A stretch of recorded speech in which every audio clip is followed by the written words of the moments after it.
Mary Mac Bakehouse has a bunch of exciting events coming up, including a craft fair at Washington Union Alliance Church in Newcastle, Pennsylvania, on this Saturday, March 26th, from 10 a.m. to 4 p.m.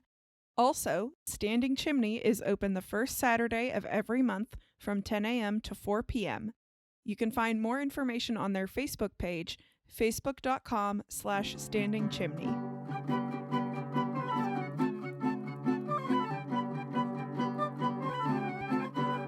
Hello and welcome to In the Kitchen with Mary Mac. Today we're back to cakes. I know we took a little break there. We're right back in them. I didn't want to, being as it's the year of the cake, I didn't want to take off too much time from a cake podcast. So today we're going to give you a classic. This is a classic recipe from the 60s.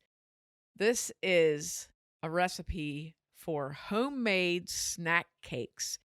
I went generic with the name because what they really are is homemade devil dogs. But we have 3 flavors of them because I found a recipe online for a different flavor, and then I tried a different flavor on my own, and I was able to figure out the original devil dogs recipe, and so now we have everything. We have it all. So you can make your very own cream-filled snack cakes that are better than anything. They're better than anything you'd ever buy. They're really good because, believe me, I've eaten a lot of them in the past 2 months. More than I'm willing to confess that I have eaten. I did not give up cake for Lent for obvious reasons. So, if you've never had a homemade devil dog, if you're in my age group, which I won't say what my age group is, but it was very common for these to be made for lunchbox treats for working people, stick in your lunchbox. They travel really well. They're actually, it's a pretty simple recipe. You cut them and wrap them in plastic wrap individually, and you can keep them in the refrigerator or freeze them and use them as lunchbox treats. My mother-in-law and my sister-in-law used to make them all the time for my father-in-law and my brother-in-law to take in their lunches. I can remember actually having some of my sister-in-law's one time. She made a bunch of them, and she had actually given me the recipe, and the icing was a total flop because I think, well, there was a period in my life when I didn't even know how to cook anything, so. But I wasn't able, they didn't come out good, and I thought, I'm never making these again, forget it. So I couldn't remember how to do it, and I'm not even sure if this is exactly how her recipe was, but this is real simple. And this comes from an era where this is a popular method. I don't know why. It must have been, it's probably a big promotion by Jell-O or something like that got all this started anyway. Oh, but well, Jell-O sponsored everything, so it probably was right. Nestle always has a recipe for chocolate chip cookies on the back of the chocolate chip bag.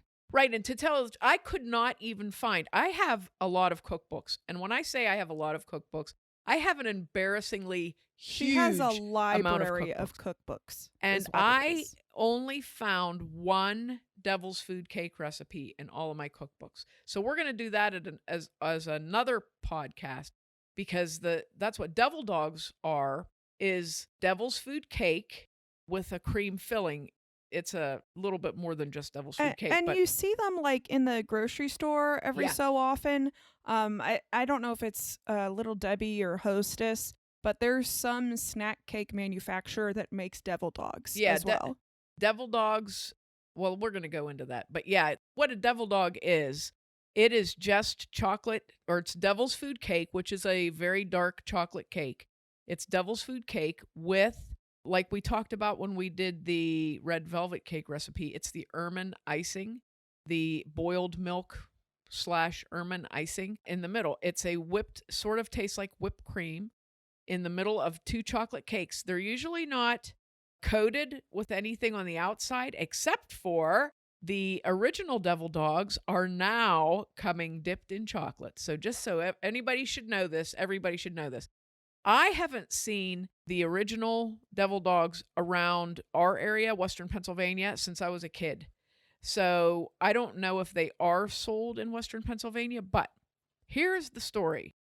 In 1926, the Drake Baking Company started making devil dogs. So this Drake Baking Company opened in 1896 in Harlem. Then they expanded to another bakery in Brooklyn. They expanded to another bakery in Boston. So they're very much East Coast, I think even in New Jersey. And they started making, first they made these cakes. What they would do is they would sell like an enormous cake to a grocery store or retail bakery or something like that. And then they could in turn cut that into pieces and sell it. So that was one thing they did. And then they started making these lunch size devil dogs or personal size devil dogs, and they packaged them in a little package. In 1926, they sold for a nickel, and they were basically the chocolate devil's food cake with the ermine icing in the middle. Very good shelf life on them because the milk is boiled and there's a significant amount of sugar in them, so nothing's going to spoil really. The Drake Baking Company is also responsible for creating ring dings, which Hostess made a copy of and called ding dongs. And then the 1962, they came out with yodels, which also became the classic ho-hos or Swiss rolls, as they're sometimes called. And so the Drake Baking Company was bought by a very familiar company to us that's near and dear to our heart, Little Debbie. The company that owns Little Debbie is McKee Foods, and McKee Foods bought the Drake Baking Company, and they still make Drake's Devil Dogs and their line of stuff. In addition to Little Debbie's stuff, Little Debbie has devil creams, okay? We don't get those real often where we live. Every once in a while, it's very rare that we'll have devil creams. But same thing, devil's food cake with a filling. Hostess makes the Suzy Qs they're around. These things it's so funny because they've come and gone. You know, like Hostess made Suzy Qs, then they quit making Suzy Qs. Then people complained, the Suzy Q people complained because they love them so much, so they started making them again. And as far as I know, Drake's have always made the devil dogs. And Little Debbie they make all kinds of things. So the Hostess Suzy Qs came out in 1961. They were very popular. Then you had Nichols Bakery, which is based in Ohio, central Ohio. Nichols also made similar things. Nichols had the fabulous banana flip that you might remember. They discontinued those in the middle 2000s because they weren't super popular, but they were super popular with a certain group of people. And the banana flip was basically a 6-inch round, very thin banana cake with a cream filling in the middle. And it was banana flavored cream filling, and those were hugely popular. And then we have the Twinkie, the ever popular Twinkie. They were created in 1930 by a baker for the Continental Baking Company. And of course, Twinkies, that's the big Hostess treat, I think out of all of the ones that you've listed, that's the one that everybody would know. Yes. It's like not a regional one. Yeah. So what we're going to do today, our homemade snack cake recipe covers devil dogs and banana flips and Twinkies. So you will be able to make your own, way better than you get in the package, snack cakes that are fantastic. And I am not like an enormous banana fan, but the banana ones are good. They're very good. So the recipe is the same for all three of these products that you will be making. So it's pretty simple. And this uses a boxed cake mix and a box of pudding in it. So it's fairly simple. Putting it together, the assembly is tricky. That's really the only thing. But in my opinion, I broke one as I was assembling it, and I'm, no flavor leaked out. It was still delicious. Well, and you're cutting them into slices Right. anyway, so it's not like you're serving an entire cake where if it breaks, it's a big deal. Right. You're cutting it anyway. And the cake part of these are very, very tender. They are extremely tender. They're very moist. You got to kind of be careful when you're moving them around, but they're very good. And this, like I said, this technique was super popular in the 60s, possibly in the 50s, but I remember these things. I remember them from the 60s, 70s, and 80s, and probably in the 80s, not very many people were making them, but I still got them every once in a while then. So here we go. Homemade snack cakes. You'll need a regular size box of cake mix. So if you're going to make the devil dogs, you want a devil's food cake mix. If you're going to make the banana, you'll need a banana cake mix. And if you're going to make the Twinkies, you need a yellow cake mix. Regular old yellow, which is, you know how sometimes you call, like, for Gatorade, color is a flavor. Yellow is vanilla. So you'll need a yellow/vanilla cake mix. Now you also need, so first you need your regular size box of cake mix, which is now, they fluctuate a little bit. So I didn't want to give you like a weight size, but they're usually around a 1 pound range, 16 ounce, 18 ounce, in that range. You need a 4 serving size box of instant pudding. So that would be like, I think it's a 3 ounce box, not positive for every flavor, but it only makes 4 servings. So it's the smaller box of Jell-O. So you have to coordinate the Jell-O flavor to your cake mix. So for example, if you're doing the devil's food cake mix, you want to have the regular chocolate or dark chocolate pudding to go with it. You don't have to use Jell-O brand pudding. You can use whatever brand pudding is convenient, but it does have to be instant, okay? And for the devil's food, you don't want to use milk chocolate pudding. You want to use like the regular chocolate. Like Hershey's chocolate pudding is perfect for this. Or you can use the, I can't remember who makes it, but somebody makes a dark chocolate pudding. So with the devil dog, you're going to do the devil's food cake and the chocolate pudding. With the banana, you're going to use the banana cake mix and a box of banana pudding.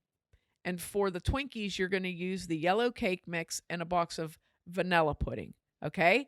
So that's your first 2 ingredients. You're also going to need 3/4 cup of canola oil, 4 eggs beaten, 3/4 cup of milk, a 9x13 pan, shortening, and wax paper.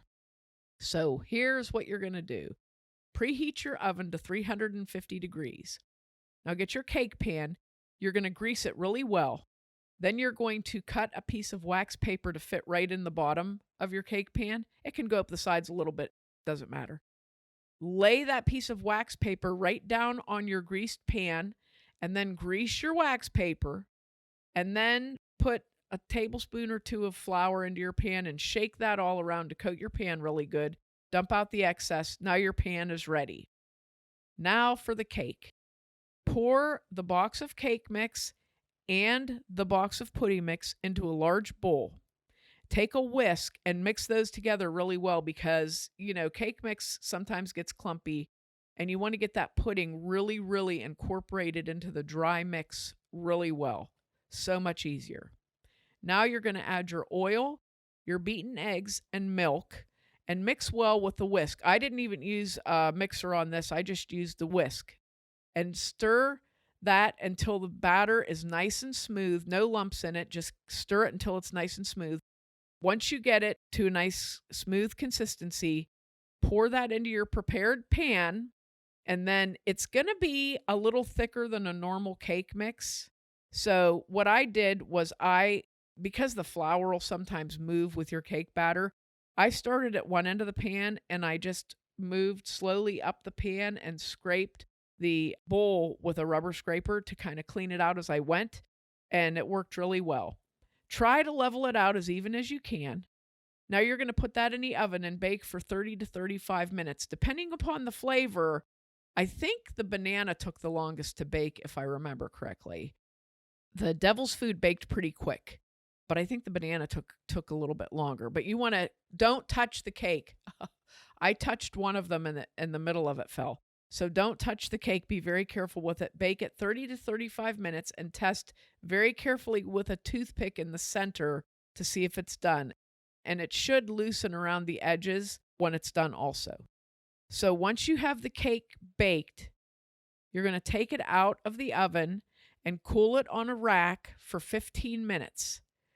Once the cake has cooled for 15 minutes, You're going to take a butter knife and go around the edges of the cake in the pan to release the cake. Make sure it's released the whole way around. And then take another cooling rack and hold your pan very carefully with oven mitts with the cooling rack pressed right to the pan and flip the cake out of it. If it doesn't fall right out, just let it sit there because it'll drop out.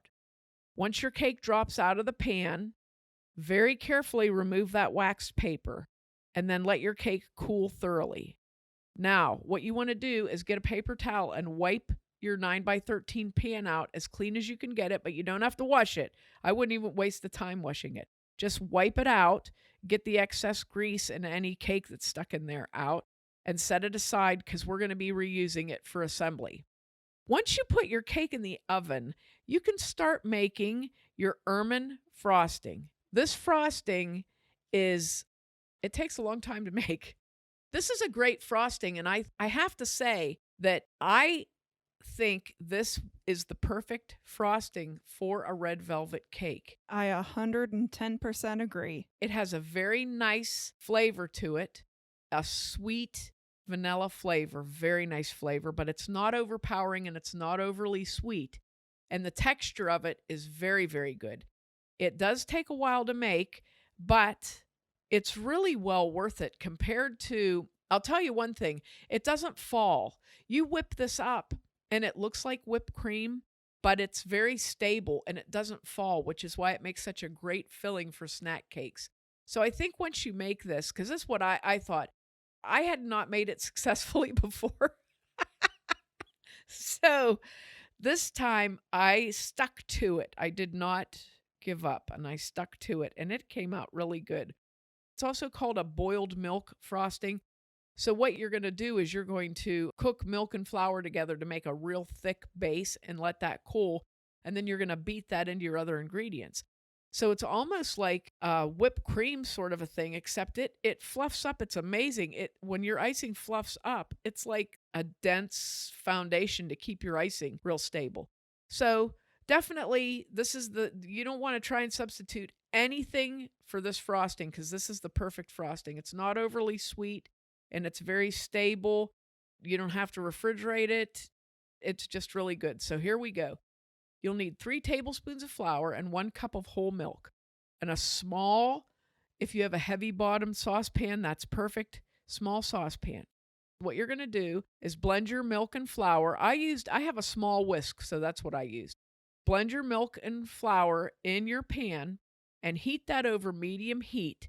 You have to stir this constantly because it will not get thick unless you take a break. And then all of a sudden, bang, it's getting thick.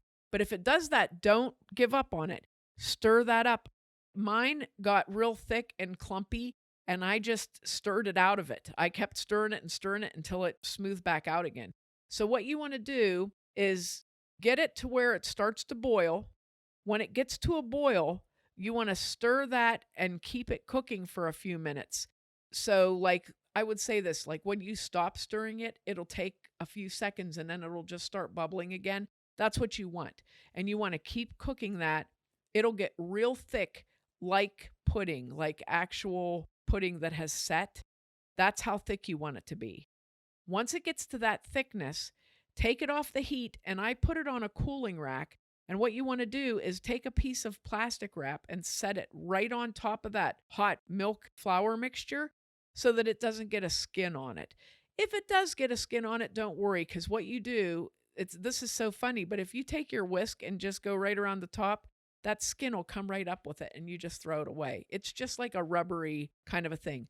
But the plastic wrap will keep it from forming 9 times out of 10. Okay?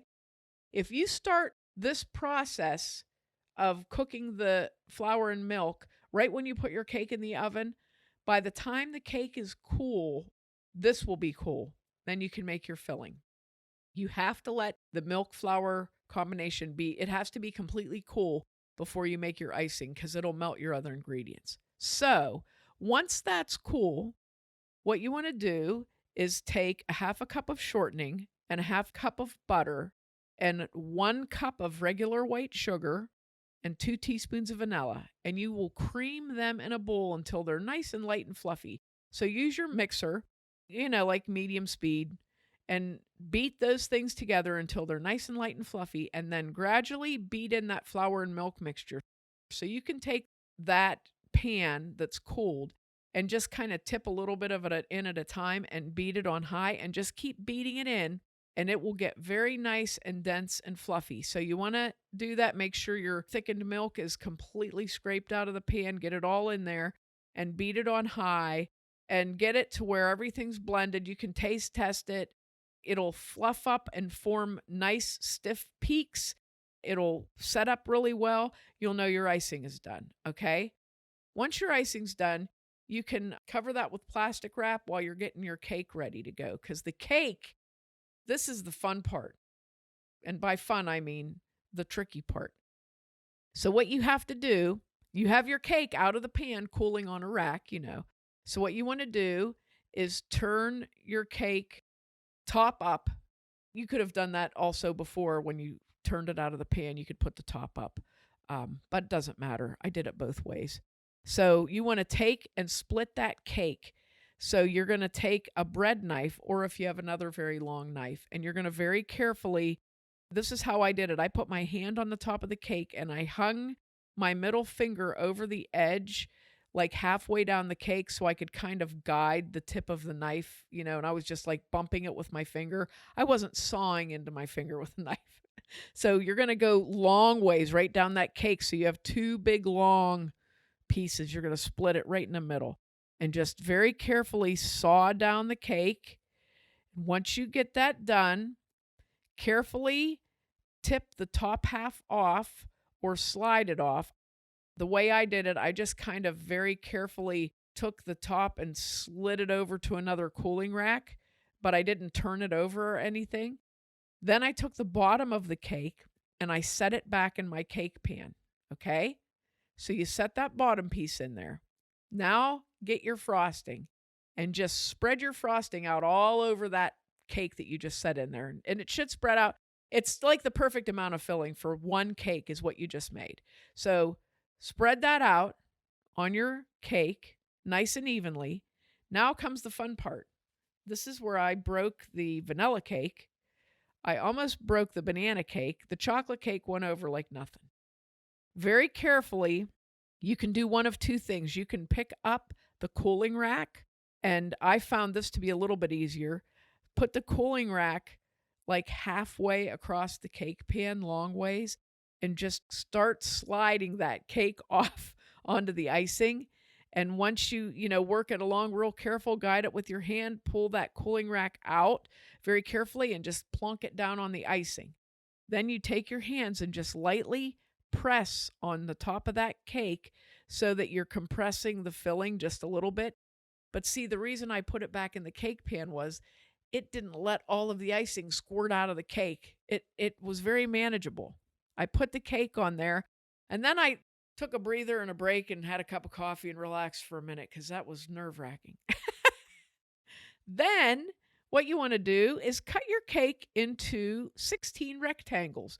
So go long ways down the pan and make a cut down the middle, and then a cut in the middle of each side. Now you have 4 rows, and then start from the middle long ways or sideways and cut right across the middle and then split the middle again. Now you've got 16 little rectangle snack cakes, and you can either leave them in your pan with a lid on your pan and eat them all like we did at my house, or